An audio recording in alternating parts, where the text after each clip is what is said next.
What's up, guys? Mike Dolce, four-time World MMA Trainer of the Year and #1 best-selling author, but also storyteller. Did you know that I have some of the most interesting stories behind the scenes in the world of mixed martial arts? And due to popular demand, I'm going to start sharing some of those stories with you. If you want to hear some of these stories, as well as some of the most honest, actionable, evidence-based information to propel your health and fitness career forward, you want to make sure you subscribe to this channel because I'm going to be dropping all sorts of knowledge into your feed. Now, today's story is going to be about none other than Quinton Rampage Jackson. I started working with Quinton Jackson back in 2008 when I myself was a cast member on The Ultimate Fighter Season 8, Rampage vs. Forrest. Now, during that time, I was still the head strength coach of Team Quest North, Randy Couture's world-famous fight gym in Portland, Oregon. As the head strength coach of Team Quest, I made no money. I was broke, working for free damn near, cleaning the mats of the gym just to scratch a few dollars together, and I started taking some fights. And I did pretty well, and I took enough fights to get me on to the cast of The Ultimate Fighter Season 8, where I won my first fight by devastating right hook knockout, lost my second fight to the eventual finalist Jesse Taylor, where he choked me out rear naked choke in the second round. Either way, doesn't matter. The first day on the show, Rampage and his coaching staff saw what I had. They hired me to be one of Rampage's coaches. I became Rampage's weight management coach and his strength coach back in 2008. And we had a great time, a great career together. This story is going to be about when Rampage fought Lyoto Machida. Lyoto Machida, at that time, former world champion, former light heavyweight world champion Lyoto Machida. Lyoto Machida was a terrible matchup for Rampage because he was an elusive southpaw. If you did your research, if you followed the stats, you would know that Rampage, though dominant, had some challenges with athletes that moved a lot. And Machida had that 8-foot range, that in and out action where he bounced around and was very, very hard to track down. We knew Quinton had to be in amazing shape for this fight. We knew he had to be light on his feet, and we knew it would be very rare that Machida would give him the opportunity to exchange. Nobody wants to exchange with a knockout artist like Quinton Rampage Jackson. Also, Machida was a southpaw for whatever reason, and normally simply because southpaws, which means a left-handed fighter that has a right-hand lead. Most orthodox fighters have a left-hand lead where they keep that power, that right hand, in the back. Machida was a southpaw, right-hand lead, power side was his left side. This makes it more challenging for orthodox fighters who are used to training primarily with orthodox fighters. Usually, 1 out of 10 athletes is a southpaw, but of those 1 out of 10, not very many are high level. So Quinton didn't have a ton of high level southpaws to train with, and also didn't have anybody nearly to the ability to mimic what Machida was capable to do. We certainly did our best in training camp. Now, one of the behind-the-scene things that you may or may not know, Quinton entered this training camp at 261 pounds. This was a light heavyweight fight at 205. I believe this fight was in Detroit. If memory serves me correctly, the fight was in Detroit, which was a cool-ass city. I had a great time in Detroit. But anyway, in Detroit, the fight was going to be, and it was cold, it was wintertime, there was lots of things going against us. Most of Quinton's training camp was in Southern California, which was beautiful, but we had to get ready and adjust to the temperature change up there in Colorado. Now, during training camp, let me tell you, it was rigorous. As the weight management coach and the strength coach for Rampage, who is a terrifying individual, on his best day, Quinton can give you that look, that menacing look, and you're like, oh shit, what did I do wrong? And he's just messing around with you. Great sense of humor, by the way. Camp was, I gotta tell you, it was calculated. He started camp at 261. I knew I had to get him down to 218 by fight week. Because if I could get Quinton to 218, psychologically, he would see 218, and he would relax because he knew 218, he could make 205 like nothing. And this is part of the psychology that goes into becoming a world-class weight management coach. Much more than the physicality, the physiology is the psychiatry of what we do. So a good part of this training camp was me spending a lot of time with Quinton, speaking with him, talking to him, training with him, getting him to psychologically see where he was as being good, positive progress. Because when you're 261, it feels like it's never going to happen. When you're 255, it feels like it's never going to happen. 245, 235, 225, now we're getting close. 218, bang. Once he hit 218, he knew he would make weight. Problem is, once he hit 218, he caught, well, not once he hit 218, once we got to Detroit, he got sick. He got sick like the flu sick. It was flu season. Everybody was sick. Thankfully, I wasn't sick, but everybody was sick. And when you're Quinton Rampage Jackson, you're doing a ton of media, a ton of interviews, scrums, and all these people want to talk to you, want to shoot you, want to videotape you, want to take pictures of you, want to see you and hug you and hold you and shake your hand and all that stuff. Dude gets sick. So now he's sick during fight week, and like a champ, he's going through all the interviews, all the BS to the best of his ability. He's not complaining publicly about it, but he's already a surly guy. He's already that, he's never in a good mood, you would think, if you see him on the outside. If you're on the inside, you know a different version of him, and you know he's just kind of having fun with people and dicking around. So as we're going through fight week, it becomes very challenging. Very challenging because he's struggling. He's struggling with having weighed so much. He's struggling with having gone through a very intense, rigorous camp. He's struggling with now being in the ice cold, freezing, shitty weather of Detroit after having been in beautiful, sunny Southern California. He's struggling knowing he's fighting what is his toughest matchup to date in Lyoto Machida, who is that southpaw, that southpaw in and out karate style kickboxer that throws nasty body kicks and nasty knees, who's also a very good judoka, a very good upper body wrestler with great takedown defense. This was going to be a hard fight, and we knew all camp Quinton has to be in amazing shape in order to win this fight, because Machida's always in shape. And Machida's elusive. Quinton's going to have to move. He's going to have to track him down. He's going to have to chase him. He's going to have to touch him. He's going to have to not get frustrated because Machida is going to be so elusive. He's going to have to eat a lot of these body kicks and knees coming in just to get inside to put hands on Machida. We knew this was going to be one of those type of grinding, ugly, hard work fights. Now, mentally, Quinton is going through this. And he's pretty good with me. Not a lot of words, but he understands that I'm the guy that got him from 261 to 218. I've got him on weight every single time before, but now we're at the final phase. And unfortunately, he's surrounded by a lot of people that I don't believe have his best interest in their mind.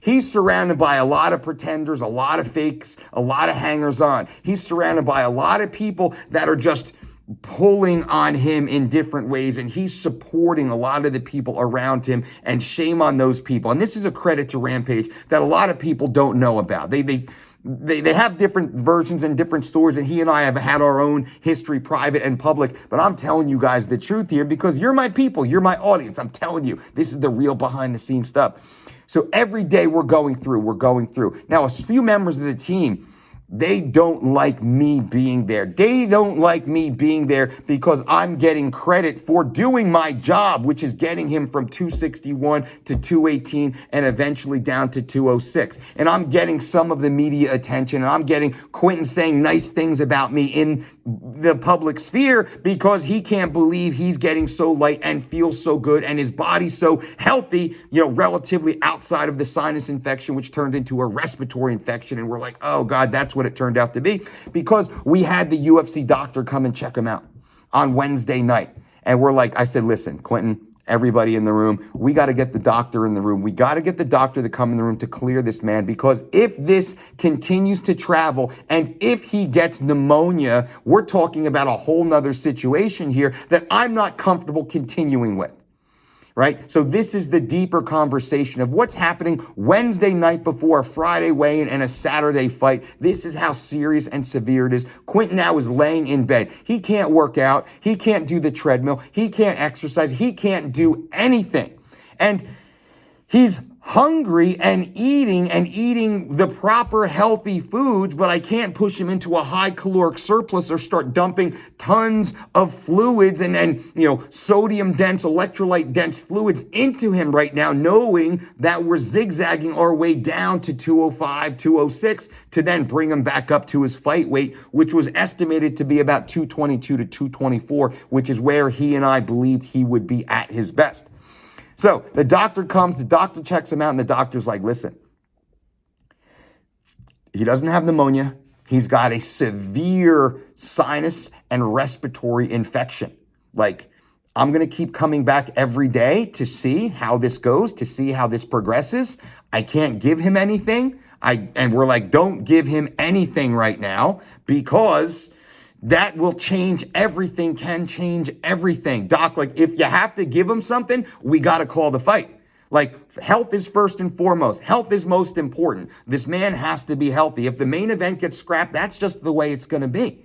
If his health is at risk, that's the way it has to be. But if there's any percentage chance where it is safe to keep this fight on, we want to keep this fight on. And Quinton wanted to keep this fight on. Now, I got to tell you, certain times he acted like he was dying behind the scenes. He acted like all men act. Like we act like baby. I'm the biggest baby in the world when I got the sniffles in the house. Brandy's like, oh my God, this dude, I'm worse than my kids, right? And he was pulling a little bit of that during fight week also. When the doctor showed up, he was like, I'm good. Although his voice sounded horrible, he could barely talk, and he just sounded, you could hear it. You could hear it in him. You could hear it in him. Regardless, the doc leaves. We got the full go-ahead from the UFC to start moving forward. Now, we haven't been able to really cut any weight. I've had to do everything nutritionally. We haven't been able to really sweat it all, knowing let's get through this week, and then we will soft cut Thursday morning. When I say soft cut, we don't pull hard cuts when you follow the Dolce Diet. We follow what's known as the Dolce Step Method. I'll do a whole nother video on the Dolce Step Method for you, so make sure you subscribe to this channel to find out the true details. I'm going to pull back the curtains on the Dolce Step Method to show you how we get these athletes on weight. So we're going to run the Dolce Step Method, Quinton. It's going to be 30 minutes. We're going to do 30 minutes every 3 hours. 30 minutes, go back to bed, watch a movie, play some video games, chill out a little bit, eat a little bit, then we'll go back in. And that was the deal. That's what we did. So on Thursday, we hit the Dolce Step Method. Now, he started fight week right around 218, felt great. He stayed at 218, and I kept him at 218 all week long. On Monday, on Tuesday, on Wednesday, Thursday, he woke up at 216. We're 10 pounds over now. Doesn't sound like a ton of weight, but when you have an athlete that's borderline sick, any major change can be a serious issue. So we had to be very, very careful and very meticulous. Now, I'm working one-on-one with Quinton. His manager is there. His manager at the time is there, and a few other people are in and out of the room. I cleared the room. I said, listen, everybody get the fuck out of here. I'm sick of hearing about the stories about banging girls. I'm sick of you guys fighting over sports betting. I'm sick of just all the BS. I'm sick of you guys talking about how hungry you are or what party you're going to go to. Everybody out. Everybody out. Kicked everybody out. And that might have, I think, pissed off Quinton a little bit and pissed off the manager a little bit because some of their friends were in the room. But this is business time. 24 hours before the scale, that's my time. Clear the fucking decks here. Let me do my job. If people are chill, if they're cool, love it. Hang out. Love it. I love when the team is a part of the process. If you are not part of the process, though, motherfucker, get out. Kicked everybody out.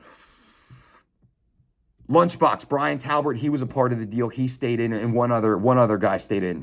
They were a part of the process. Might have been Paul Kelly, actually. Might have been Paul Kelly. Regardless, we go through and we're going through the process. And as we're going through the process, part of my gig is the athletes in there cutting weight. While they're cutting weight, I like to feed them a little bit. All you weight cutting coaches out there, lean in and pay attention. All you MMA coaches, all you fighters, lean in a little bit. What do? I go and I get some good fresh fruit, some beautiful berries and cherries and grapes and strawberries and even little pieces of chocolate, dark chocolate or dark chocolate covered espresso beans. I put it all in the freezer, all in the refrigerator. So as the athlete's in there cutting weight, here's a frozen strawberry to chew on. Now, a lot of the athletes, they chew on ice from the hotel lobby, which is just disgusting. It's so unsanitary, and you guys know I'm a germaphobe. I'm not going to allow that.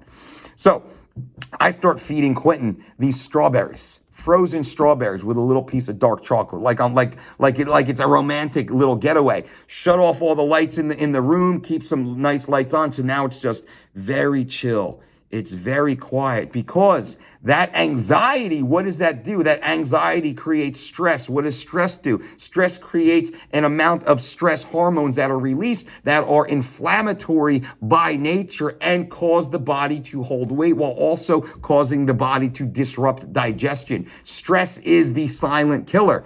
The less stressful, the better. The easier it is to sweat, to naturally sweat in a calm state. I'm trying to create this state of calmness. I'm letting the athlete eat slowly a little bit because what does this do? Sucking on an ice cold strawberry makes you feel so much better. And also that little bit of sugar perks the brain up. The brain feels better. I can think. I know when I used to cut weight, once the sugar starts to drop, I can't hear anymore. I start getting double vision. Have a little bit of sugar, a little piece of fruit, a little bit of honey. Bink. It's like, whoa, who turned on the music? Who turned on the lights?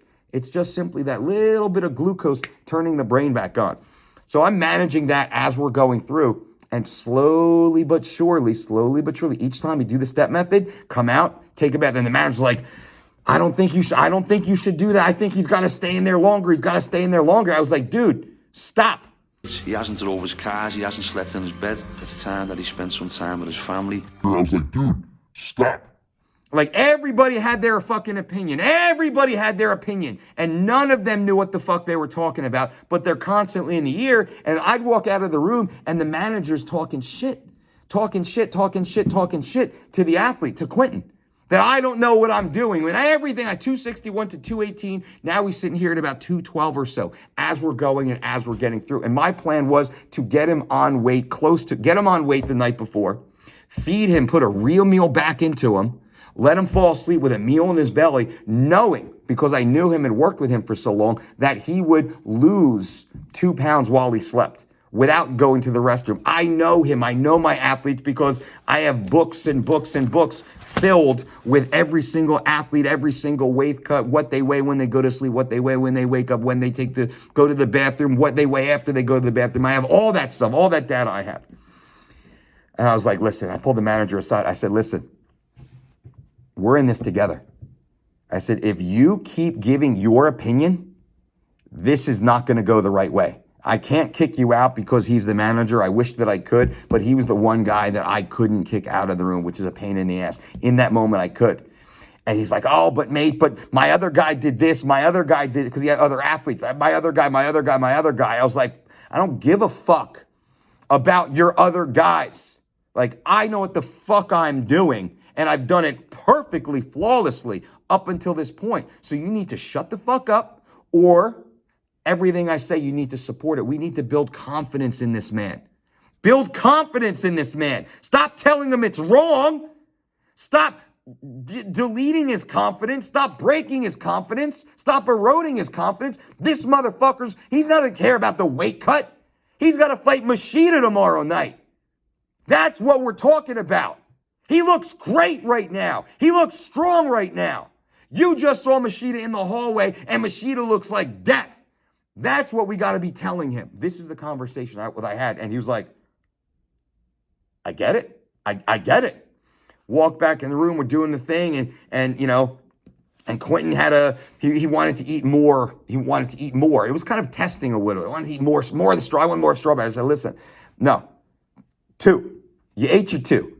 You ate your 2, take a break. You got a break coming after this because now we're getting closer and closer. And he looks at the manager. He's like, what do you think? Kind of yells it to the manager. The manager looks at him and says, you know what? I think you got to listen to Mike on this one. And he looked at me and he smiled and he said, okay. Testing, right? Just testing.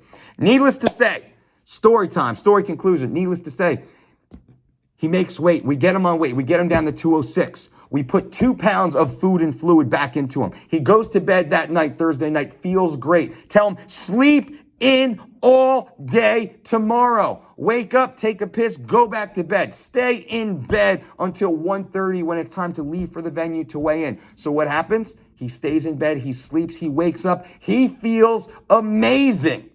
He wakes up and feels amazing. The sinus infection is kind of gone. The detoxification of being in and out of that tub, me constantly putting fresh fruits into him, the rehydration drink I gave him the night before, dramatically, and I spike, because once he was on weight, I dump in the sodium.